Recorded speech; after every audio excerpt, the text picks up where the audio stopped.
Hello ladies and gentlemen, I am the Grand Cat and today we are going to finish off the main card for campaign mode. We're going to take down The Undertaker and that's going to put us on the main event, which is the new one. And yes, I have been a bit lazy, but I was playing through this entire thing while I was watching the brand new Bray Wyatt Becoming Immortal documentary, which is really cool documentary. I would heavily recommend it to anyone that hasn't seen it.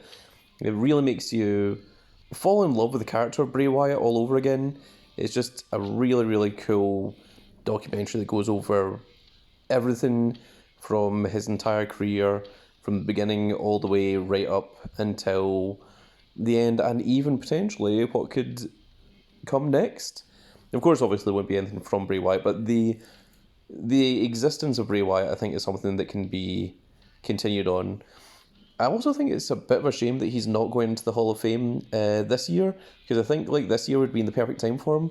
But I also understand that they probably had planned for a while that Paul Heyman's going to be the main liner, the headliner for WrestleMania's Hall of Fame, and I think they want to give Bray Wyatt a headline for the Hall of Fame, and I suspect it's probably going to be next year that's going to happen. So it's really cool, well worth checking out if you haven't seen it. I think everyone by the end of it, most people were a fan of Bray Wyatt, and it might just skip over all the bad parts, and a lot of the bad parts it didn't mention it's because of bad creative, and largely from the Vince McMahon era. And when Triple H took over, it's one of the best things that happened in terms of creative for wrestling. It really gave wrestling a whole new lease, and that's what's made it's one of the defining factors, I think, that's made wrestling so good recently. And I have been watching WrestleMania since WrestleMania 15. Yes, the Grand Cat is a big old ancient beast. I've been watching for 25 years, and I think the last time I was this excited about WrestleMania was probably WrestleMania 17. And that's going back a long time. It has been a while since WrestleMania has been this exciting.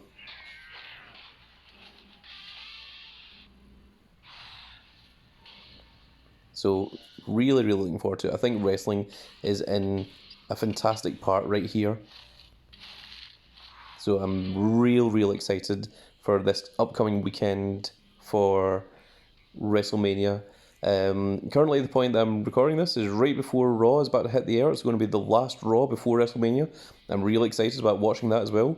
But we're not here to talk about about Raw and wrestling. We are here to take down The Undertaker and to take on the final main event. So what I'm doing is, although my speed is significantly more powerful, it's 354 speed, whereas charisma is only 210 charisma, what I'm doing is I'm matching what the opponent is doing and swapping that out for my own things.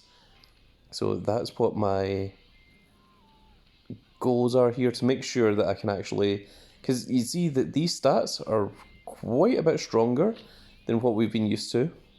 So that's why I'm just going to make sure that I can actually do this. So this might take 2 tries. We might have to do it the first time and then see what we lose to, and then the second time come back and then do it properly. So that is possibly what's going to happen here. I'm thinking that this CM Punk here, the CM Punk is up in here because his toughness is so high, and Bray Wyatt, Undertaker, it's their power and toughness. They're right up there, and what we really need is the speed and charisma for these parts. So let's see if we've got things that have... Yeah, because the speed and charisma of Ilya Dragunov is 1905 and 1742 there. Same with Triple H, he has significantly higher ones. So let's go ahead and swap those out, because this is 1717. We can replace that with 19 and 17. The Triple H, unfortunately, won't tag, because it's an up arrow. We really need something that's down arrow, because this one is probably our best one in terms of ups and downs. In terms of down arrow, what is our next best down arrow? is Damian Priest puts it 1600 and 1600, which is only marginally better. And the charisma is weaker than what CM Punk has. I'm going to leave that one actually. The Fiend has huge charisma, but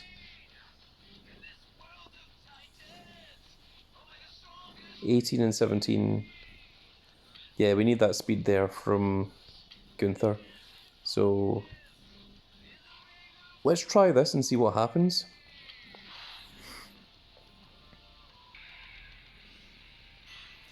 So the thing is, like, these things are scripted, so once we see it once, we know what's going to come, what's going to happen. Okay, so the first one is speed, so we're going to use Gunther and Ilya.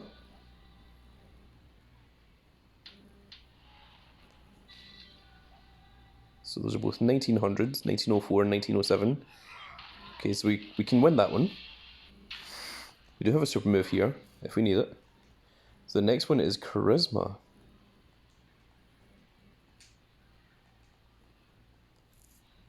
I think these two both being 1800 should win. So that puts them both just over 2000, just under 2100. And I think we beat those two in charisma there, just barely. Perfect. And then this is the last one, which is going to be speed. So we're just going to use this. And CM Punk speed is letting us down a little bit here. But let's go ahead and try it. So that's 2200 and 2900 versus 1900 1900. So yeah, we win. I don't know what I was so worried about.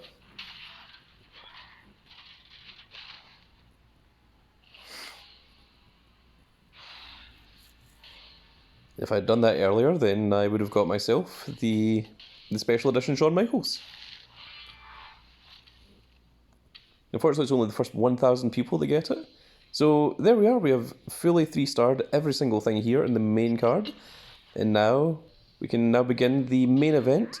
And every award from here is going to start giving us WrestleMania 40 event, well, not WrestleMania 40 event cards, but WrestleMania 40 tier cards. There's going to be pros and things. And if we get all the way to the bottom there, then that's going to give us a potential Stone Cold Steve Austin, as long as we are one of the first 1,000 people to manage to jump in there and grab that limited edition Stone Cold Steve Austin. So that's what I'm going to try and do. I feel like, unfortunately, I can't see what the opponent's cards are going to be like. I'm thinking that maybe by the time it gets near the end, it's going to be getting a little bit more difficult. But let's take a quick look at just the very, very first game here. And let's see what the opponents are going to look like. Okay, the opponents, their attack has all decreased significantly, so we should be able to win this with no problem whatsoever. So I'm going to make my way through the campaign mode once again, and once we get near the end, potentially, I might make another video, and we'll see if we can get ourselves a big old limited edition. Stone Cold Steve Austin, I tell ya what, son. So that's going to be it for this little video, folks. And once again, if you haven't seen it, give the Bray Wyatt documentary a try. I think you'll enjoy it. I think it is a really, really cool documentary, especially if you're a fan of Bray Wyatt. And even if you aren't a fan of Bray Wyatt, everything is in there to tell you everything you need to know about big old Bray Wyatt, big Wyndham Rotunda himself, Husky Harris, and so on. And also you get to see some cool things that may lead into a potential return from someone else that may continue a slight legacy of Bray Wyatt, and you'll know what I'm talking about once you watch the documentary. I'm not going to spoil it for you because it's a really, really cool thing, but just keep an eye out for it. That's going to be it for this little video, folks. I really hope you all enjoyed, and if you did enjoy it, please give me a like, share, and subscribe. And if you are subscribed, make sure you click that notification icon so you can see when more of these glorious little videos go out. And we shall see you all in the next video. Goodbye, everybody.